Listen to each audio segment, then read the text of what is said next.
ইতিহাস নাকি মাটিতে লেখা থাকে।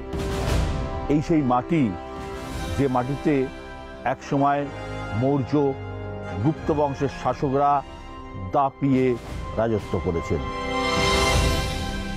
এই সেই মাটি যে মাটিতে বুদ্ধদেব তার ধর্ম আর শান্তির বাণী প্রচার করেছেন।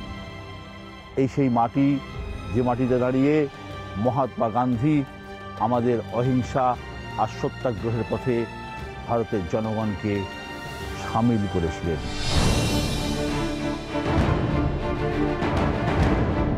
এই মাটি, বিহারের মাটি, একসময় ব্রিটিশ আমলে বেঙ্গল প্রেসিডেন্সির মধ্যে ছিল।